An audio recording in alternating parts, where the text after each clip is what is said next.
Celebrities have 0 haters. Wrong. Wrong. Is it good or not? Although he's also able to show maturity of these. Yo, chat. I didn't pre-watch. Yes, it's my editors. They click on videos. I swear, chat. Because I swear on everything, chat. My editors click on videos. They do though. They do though.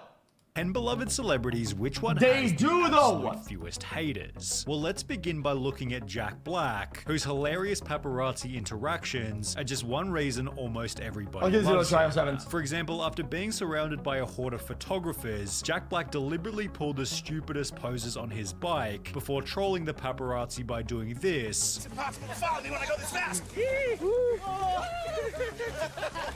Lady bitch, you're in my dust. Which was a similar response to when he was ambushed by a single photographer. So, any new projects we should know about, sir?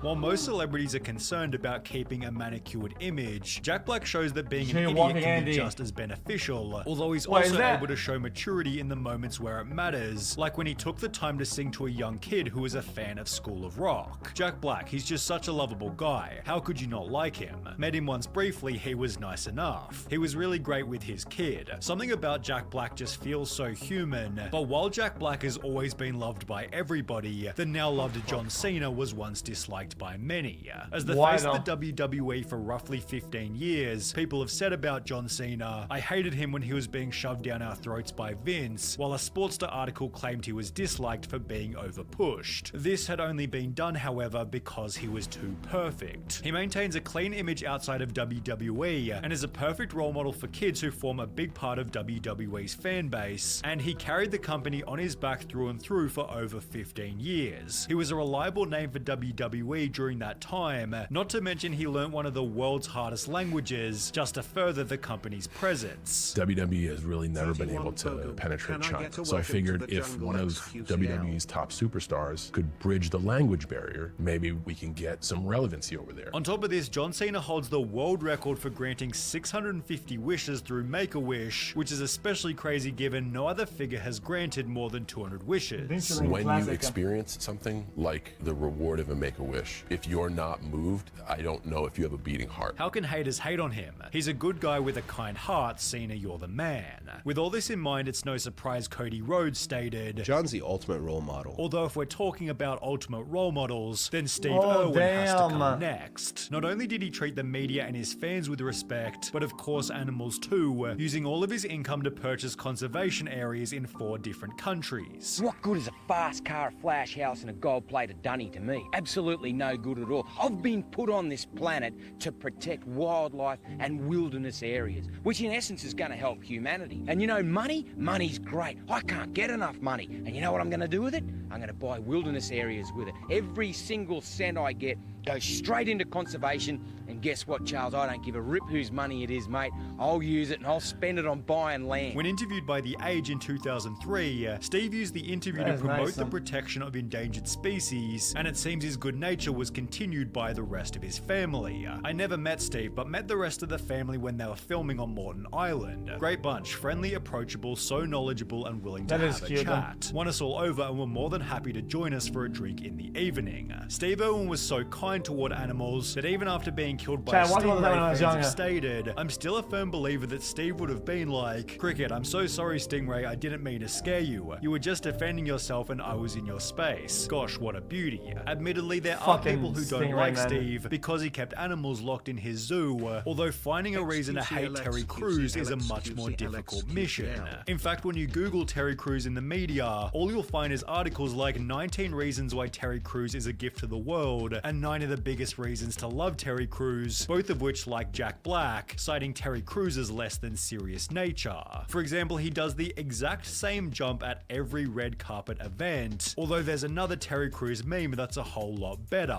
Daniel the Goat wrote on Twitter, I keep What do you this do? pic of Terry Crews in my wallet so I can see it when I'm about to waste money on things I don't need, lol, which Terry realized was a pretty good idea. I keep this pic of myself in my wallet so I can see it when I'm about to waste money on things I don't need LOL. Although the reason Terry Crews is ideal for the photo is because he's also incredibly disciplined. In a Reddit AMA, he explained, "I spend almost 2 hours a day working out, and it's therefore no surprise he's built such a crazy physique, which has helped him to land some of Hollywood's most lovable roles, like Cheeseburger Eddie and Latrell Spencer from White Chicks." Terry Crews has also maintained his marriage for almost 35 years, which is a great indicator of likability, given Tom Hanks has done the same. In fact, the only time Tom Hanks ever got angry in public was when somebody bumped into his wife. Back the f off! What are y'all doing? Knocking over my wife! Although he has been exposed for behaving badly on film sets. Only the person who exposed him was Tom Hanks himself. Not everybody is at their best every single day on a motion picture set, the two-time Oscar winner said. "I've had tough days trying to be a professional, where my life has been falling apart in more ways than one, and the requirement for me that day is to be funny, charming, and loving, and it's the last way I feel." Despite often feeling frazzled, Tom Hanks appears legendary in almost every role. However, even then his movies are often hated, well, again by Tom Hanks himself. Okay, let's admit this. We have all seen movies that we hate. I've been in some movies that I hate. You've seen some of my movies and you hate them, with Tom's honesty about his bad moments only making him even more likable. In fact, the only location you might find a Tom Hanks hater is r/unpopular opinion, where one user responded, "Upvote to the realest unpopular opinion I've ever seen on this sub. Well done, you absolute psychopath." Although nothing would be more psychopathic than despising Bob Ross, who was not only loved for his extremely wholesome persona, but also for inspiring millions to become artists themselves. Bob's show brought me so much joy, peace, and encouragement as a child. He was one of the reasons I started painting. I remember buying my first painting set and painting I eventually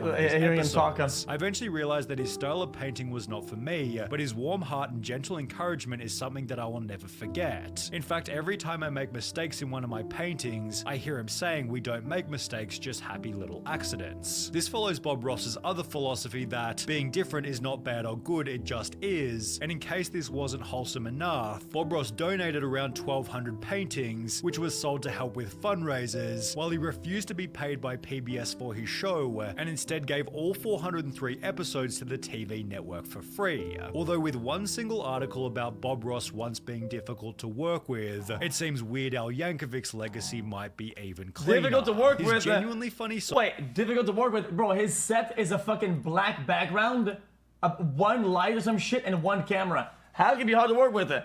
Bro, the guy's set is like it never changes and just pull it with his painting. It seems Weird Al Yankovic's legacy might be even cleaner. His genuinely funny songs had the advantage of being part of everybody's childhood, and while his interviews already show that he's a super awesome guy, those who have met him in real life say he's even cooler. For example, Patton Oswalt once said that Weird Al is the lone exception to the phrase "never meet your heroes," while Kurt Cobain literally said he knew Nirvana had made it when Weird Al called him to get permission to parody Smells Like Teen Spirit. This is because Weird Al personally reaches out to each artist before he parodies them, not because it's required by law, but instead out of respect. Even then, Weird Al pays royalties to those he chooses to parody, which in turn makes him loved by other artists, except for Coolio or Weird Al Yankovic's one and only hater.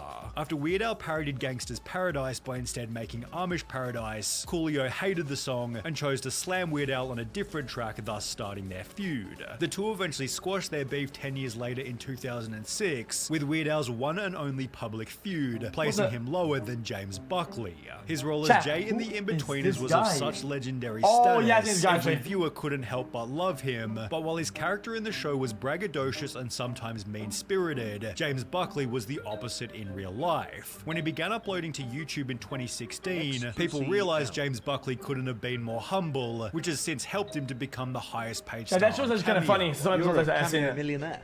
Yeah, I don't want to rip people off. I charge 40 quid, you know, two mates can go in, 20 quid each, their other mate down the pub. The only real disaster in James Buckley's career was the Inbetweeners 10-year reunion, prompting him to tweet feeling pretty hated right now. Although given James Buckley is one of the smaller celebrities on this list, Keanu Reeves has to come next. His lack of haters can be summarized by two simple words: likable vibe. Keanu Reeves is known for being one of the most relaxed, humble, down-to-earth guys in Hollywood, being spotted on subways and park benches as if he were just another person. person. On a subreddit dedicated to Keanu Reeves being awesome, the second top post of all time reads, "Actors that nobody hates annual meeting," followed by Keanu sitting beside Tom Hanks. In fact, Keanu Reeves is so loved on Reddit, he overtook Barack Obama to achieve the most upvoted AMA of all time, where he used most of the attention to prop up other actors. This discussion about him being loved only makes others join the train and like him also, although there's one more celebrity who likely has even fewer haters, the one and only Mr. Rogers. His lack of cynics requires little explanation.